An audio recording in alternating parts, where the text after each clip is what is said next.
Welcome to Floating Nifty Podcast. My name is Showen. And my name is Noah. I have a feeling it's going to be a really good session. And don't ask me what I drank this morning. We haven't really started the session yet. Good thing we're drinking. Go ahead. Say it. Shi Ding Hong Shui. Boom. Yay! Hong Shui Oolong from Shi Ding in Taiwan. Also GABA Hong Shui like Lala-san, but a different farm, different farmer, different area. Low mountain tea. Yeah, the person helped to sell this tea told me it's a low mountain tea. Maybe we shouldn't put this in actually. Why not? Kind of, I don't know. Low mountain tea? Yeah. It is low mountain tea. It is low mountain tea. So if you are very into Baozhong tea, you will know actually Shi Ding is known for making Baozhong tea. Yeah. And it's one of the regions that is known for, it's in the Wenshan district and it's known for Baozhong tea. The growing is declining. So right now the most popular place for Baozhong tea is Pinning inside of the Wenshan district. But our teacher, Mr Zhan, discovered a farmer there, and this farmer, I bet he made all sorts of teas. And Mr Zhan told me how much he appreciates this farmer's tea. The skill of the farmer. The skill of the farmer. Yeah. So, if you compare this Hong Shui to, our Taman-san or Lala-san Hong Shui, Taman-san and Lala-san Hong Shui are from the same farmer and the location is very close. It's just a different peak. Mr. Zhan like about Lala-san and Taman-san Hong Shui for the place, like the earth, the environment, the growing method. He love about it. Very, very natural, very down to earth. So when you are drinking that tea, you will probably feel a lot of earth energy. And this tea, I feel is very powerful. And we'll talk a little bit about more what I feel about this tea after a few infusions into it, rather than tell you how you're supposed to feel. Sounds good to me. Or how I'm supposed to feel. I'm looking forward to drinking this tea again. And so it just, right now we are having the first infusion. Smells like black tea. Yeah. This Hong Shui smell more like a black tea to me, and the Taman-shan Hong Shui smell more like a oolong to me. Really rich and thick in the scent. Oh, that broth is beautiful. Yeah, it spray out very much. I was actually a little bit, I won't call it anxious, maybe a little bit fear, and I try not to show the fear to the tea. Now he knows. Run away. Yeah. I feel this tea can be not easy to brew. Yeah. But today, I think because we amp up so much energy already in the beginning, we kind of went nuts right in the beginning. So our energy right now is undefeatable. So it kind of just opened the tea. Yeah. Yeah. So the first infusion wonderfully already opened. I'm actually a little bit surprised. The broth feel very open.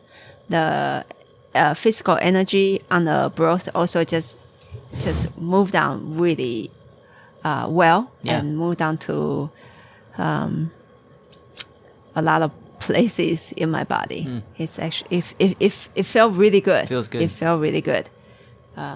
I think some of the times, I don't know if you have the feeling that when you take a sip of a tea, you don't need to describe it in detail, and you just know it's a good tea. And this is what happened to this tea in the first infusion.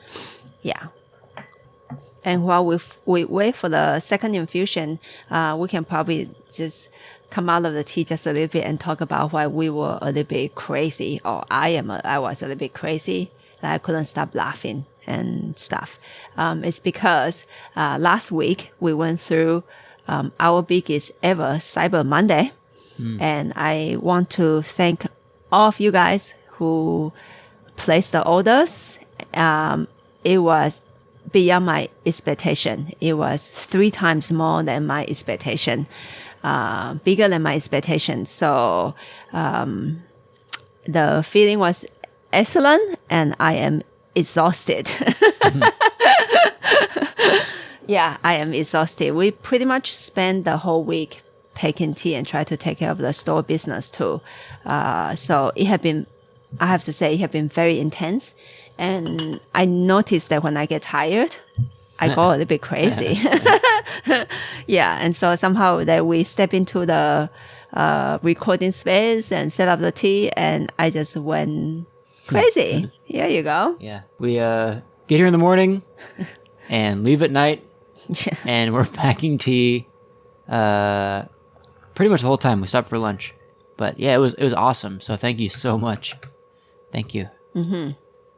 It makes us really happy. And I hope those teas make you very happy at home. Yeah. And in a way, I feel like today the session with this Shi Ding Hong Shui is perfect because it's a GABA oolong, and so it's supposed to be very relaxing. And yet the farmer somehow put in so much energy in this tea. It's actually, I would say it's a bigger tea than a lot of the GABA Hong Shui that we have gotten in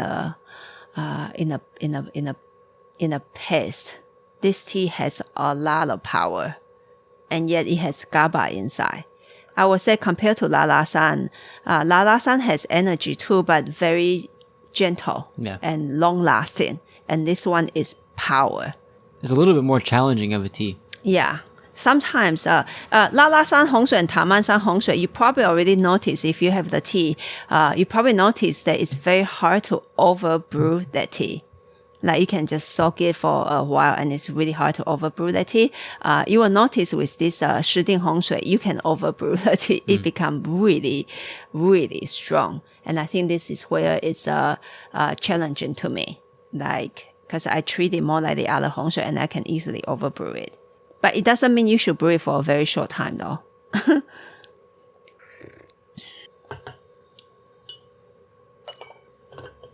Yeah, and then this second infusion, you see, the broth is at the borderline of it might go to the really, really, really strong side.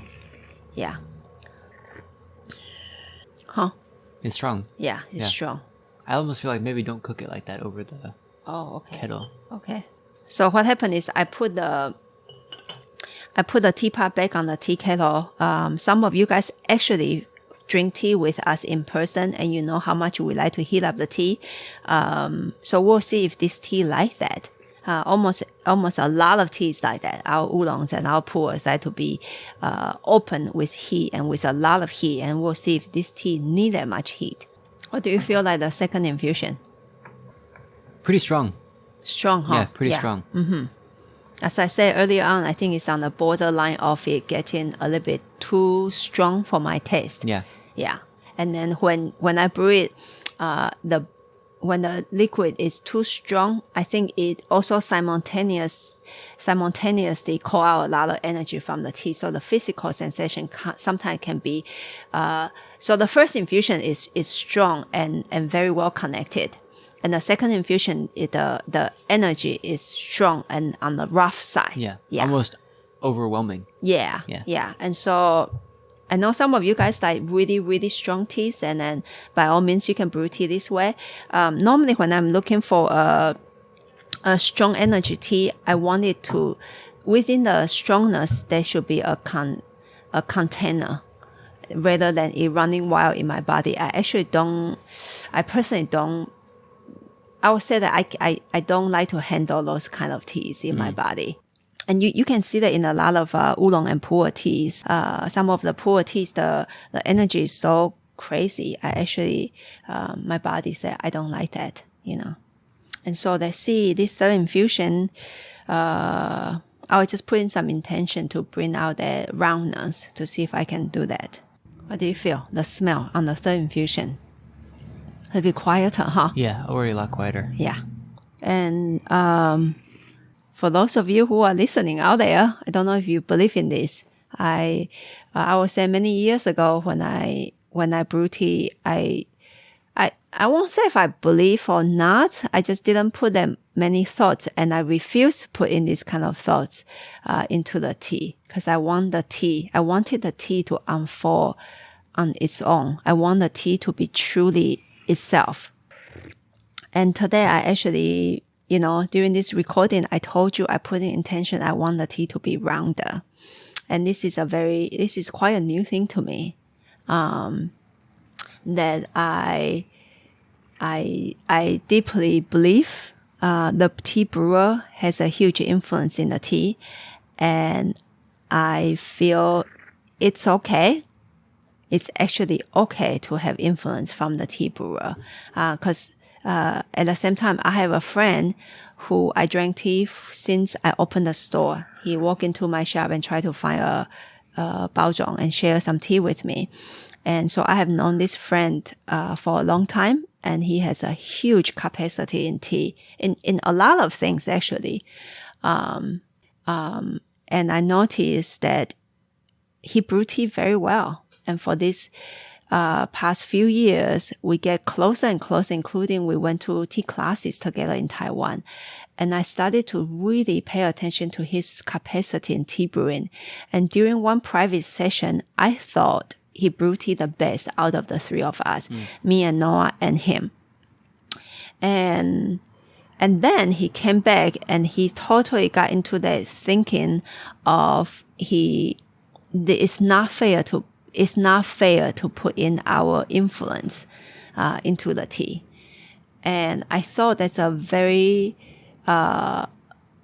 legit and interesting thinking. And it made me think a little bit too. Like, do we put our influence into the tea?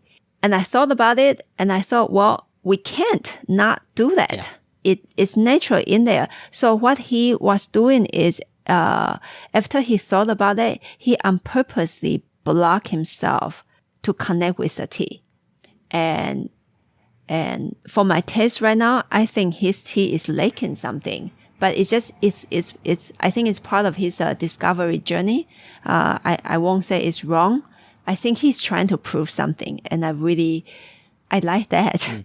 I want him to prove something to himself and to me and to, if I can say that, to the world of tea drinkers. And the thing with me is I'm actually a very practical tea drinker. What I saw the result is when we put our influence in there, the tea has more connection with us. And so I don't want to block my connection. But for a while, actually, for 1 year after I came back from those private lessons, I was on purpose almost too much to put in my influence into the tea. And nowadays I am trying to just build a connection. And because I know that when I build a connection with the tea, I am in the tea, and without putting like intentionally putting so much of my energy into the tea.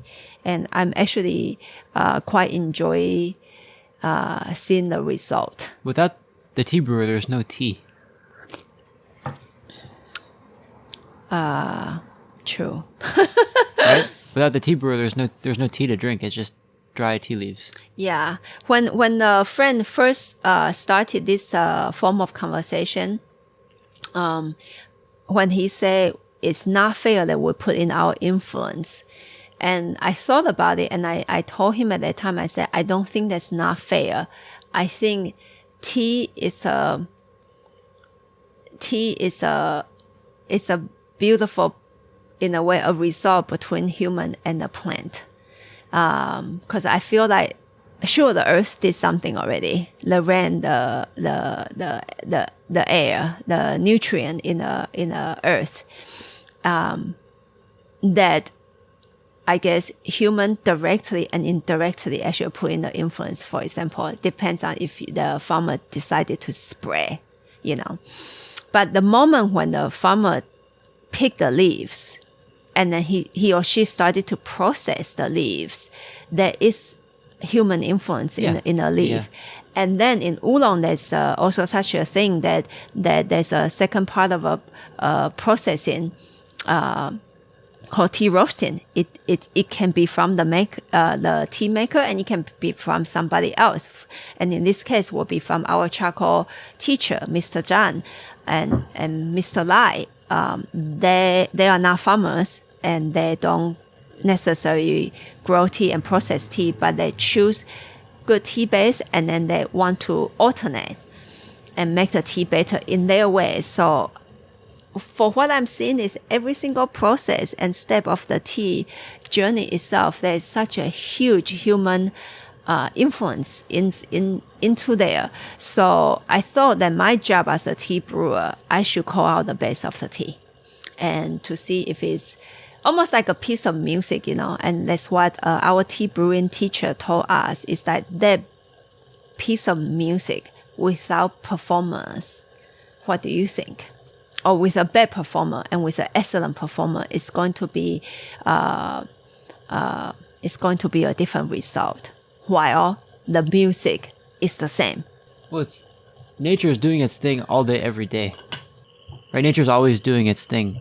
It doesn't stop from doing what it's doing. It's when people go and pick the tea leaves and then make it into something drinkable that we can have a look into it. Mm-hmm. True. So this is our way of looking into it, but without the human to present it to another human, without a human to take it from nature and then present it, and it's just nature doing its own thing. It can be just a plant. Yeah, just a plant growing. True. And I think that's why I eventually came to love tea so much. It's the more you drink tea, I think for me, I can see sometimes what nature is playing in one specific tea, and what human is playing, the farmer is doing in this tea. And it always brings my imagination into the place, into the field, the mountain, and into, the person, cause I can't meet every single farmer. the tea that I source, not yet. I'm still living in Seattle, and my time in the tea field is very limited. And so sometimes with some teas, I just have to use my imagination. And some of the teas will have a bit more direct contact with the farmers, and I enjoy both, because the thing is, I can feel them in the tea, and I can feel their efforts or even their struggle, and what is really fun is their personality into the tea. Well, my experience with Mr. Zhan, the Lalasan farmer, the way he brewed tea for us really makes me think of his tea. And then, because he was brewing tea, watching TV at the same time. He was watching TV. I have to give it to him though, because there was a election in Taiwan at that time when we went to visit him. Yeah. And people in Taiwan, generally speaking, are very into participation in what they are voting for. But he's watching TV and brewing tea. Yeah, at the he same was time. watching and he made the tea really good. Really good, actually. And then he went up to use the bathroom. He put water in the pot, went up to use the bathroom, came back. He washed his hands. Came back. I hope so. He did. He poured out the tea, and it still tasted really good. Just really, he has this way about him as a person, and his tea is that way too. It's easygoing. It's easygoing.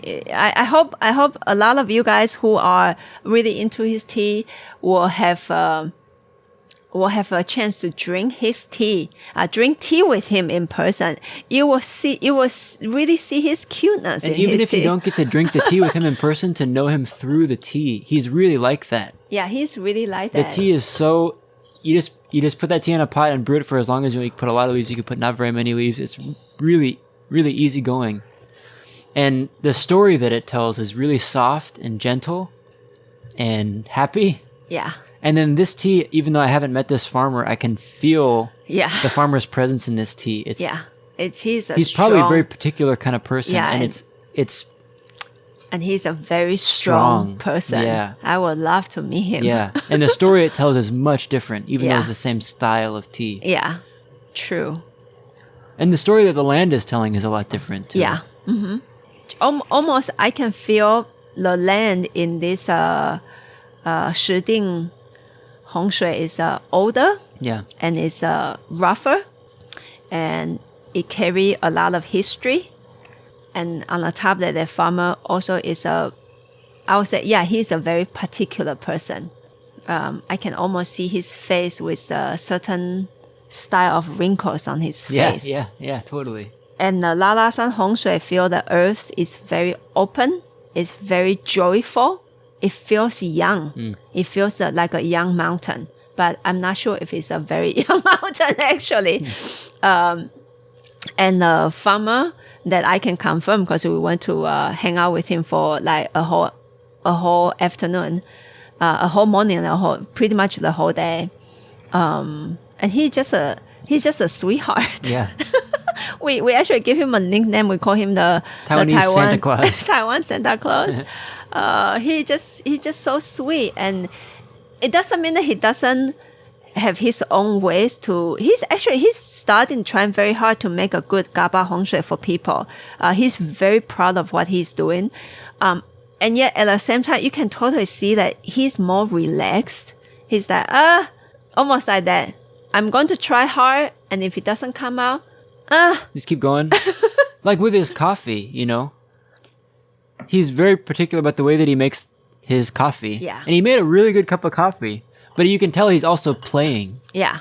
Yeah. He's totally playing. Yeah, he find a lot of joy. Yeah. And then we actually watch him cooking. And Yeah, same thing. There's Same a thing. delight into it, but he's very particular. He Yeah. was like whispering to us. He said, I told my helper not to put that much daikon into this soup. Or he was- ginger. Yeah, too much ginger and the daikon was cut too small. Yeah, because they will impact the daikon presence. And I thought that was really, wow, that he can be that particular, and yet that is like, oh, well, it's not the end of the world. Yeah, he's still very playful at the same time. But this farmer, I feel like I haven't actually physically sat down with him in person, but I feel like I know him through the tea. Yeah. And I think we've actually drank a tea from him before. Yeah. And This also tea this way. totally remind me of one. Actually, it was a black tea, and it was one of the pretty much the most powerful black tea I have ever drunk in my journey so far. Besides one time, I think I drank a really good wild grown leaf black tea from Yunnan. That two can be put in the same ranking in the power. This And- one's a Taiwanese black tea. yeah, and it totally shocked me that how much power can a black tea or can any tea have. And beautiful at the same, like rough, Rough and difficult, beautiful. but also so beautiful. So beautiful. And so you can find a little bit difficulty in this tea. I would Yeah. say this Hong Shui is not a wow, so beautiful. It's more of the, I guess sometimes the hard beauty. Yeah. Yeah. That's what Mr. Zhan said about his Lala San Hong Shui. He said, actually, I've had this tea for a while. A lot of my customers in Taiwan, they don't find enough drama and challenge in the tea. It's like very nice the whole time. Right? Yeah. And for me, it's the same thing. That tea doesn't have drama. And so I had difficulty with that tea because it's lacking drama. And I found this tea already. The first time I tried, I was like, this is intriguing Hong It's Shui. a challenge. It's a challenge. There are challenges in this tea. For example, how to brew it and how to receive How to receive it. the Yeah, energy actually. And I would say the Lala San Hong Shui is a different kind of how to receive it. Yeah. Kind of it's teaching me just it's okay also to be soft. Yeah. I don't have to be turned like on all the time, like working and managing, and be perfect, etc., etc. So I will say that I have more difficulty with I adore the Lala San Hong Shui, but as a human, as a person, I have more difficulty with Lala San Hong Shui, because of the lesson, I supposed to receive from it. And this one is just like, it's challenges. I like it. Let's see what we can do with this tea. Brew it every day. But that broth on the first infusion especially, It's really good, huh, today? so soft. Yeah, really soft and puffy. And now I think it's the fifth infusion. I think we didn't say anything about fourth infusion because we were just talking about other things, which happens. I love the length of this tea. It's really long. The broth itself is really long on this tea. And that's what I say on the structure part of... it reaches deep into the body. Yeah, it reach that. I'm not talking about energy, okay? I'm just talking about how the tea actually, when the moment you start to swallow the tea broth, how it actually reach into your body. And this is a foundation of tea drinking to me. Yeah. Yeah. Yeah. And not talking about tea energy or how much this opens your chakras or something like that. It's something not like that. Yeah. It's just actually the physical broth of the tea that you can sense inside of the mouth at the throat area, and then when you start to move, you can sense how it's moving. So that's not energy yet. And the first place to feel that is the throat. Or is that the mouth? Oh, the mouth, really. The mouth, yeah. Yeah, and the softness is really showing up. Actually, last infusion, but we were talking about other things. This is a really good one. I really like this tea. Yeah. And now probably if you have been listening to our podcast or have been drinking tea with us for quite a while, you probably know why I come to love tea so much. You know, you can see tea as it is, just a beautiful beverage, and you can see tea beyond, not just a beverage. Also, you can see the people behind it.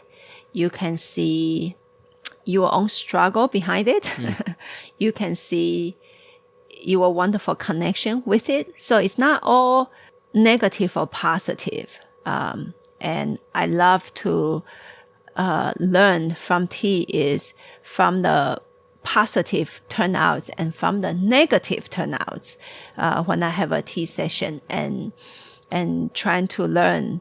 And I actually see tea as human too. It's like we have different temperaments. We have our core temperaments, but we have different temperaments, like different moods each day. And sometimes I feel tea's that way. And so then I learn how to work with it, you know, and sometimes tea goes happy for me. And sometimes a certain tea goes really rough on me. And for me, I see every chance as a good learning opportunity. And sometimes when I don't want that much learning, and I want comforting, then I know that some of the teas can, in a way, comfort me. So I just put them in a bigger cup, and I don't even sit down and intentionally brew it. I just let the tea unfold on its own. And so tea can give me almost any kind of a opportunity and any moment that I'm asking for. You know, I think it's a good friend, it's a good teacher, and just so interesting because there's no end to it. Even with one tea, with this tea, you know, I think we receive it for this Shi Ding Hong Shui. We receive it for like 2 weeks now. And we've drank it probably 8 times? 8 times, yeah, and every times, single time is still, I can see the core essence of the tea and still the nuances and what is gonna show up every day every single time is still different. Yeah, but we know it's a big tea. So out of the power, you know, on this tea, what do I want to work with and what do I want the tea to work with me? I am seriously excited. Yeah. Beautiful scent too. So we already brewed 5 infusions, and I hope you had fun listening as much as we have fun drinking it and talking about it. As I say, past week has been really wonderful and really stressful for me and for the team at Floating Leaf Tea. But overall, we are very grateful of your support. Thank you. Thank you so much. And thank you for listening. Thank you for telling your friends and forcing your friends to listen to this podcast. Continue to do the work, please. Just force them. Why not? Turn on the podcast. Turn on the podcast and just say, hey, listen. And as the other, one of the tea friends out there say, got to listen to Sean's podcast, even though you don't listen to what he said, listen to her laughter. So you can do this too if you want to. But anyway, thank you so much.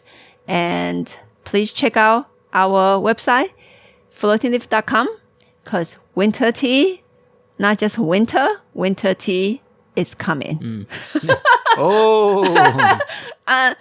Oh, do you like that joke? I kind of like it. It's good.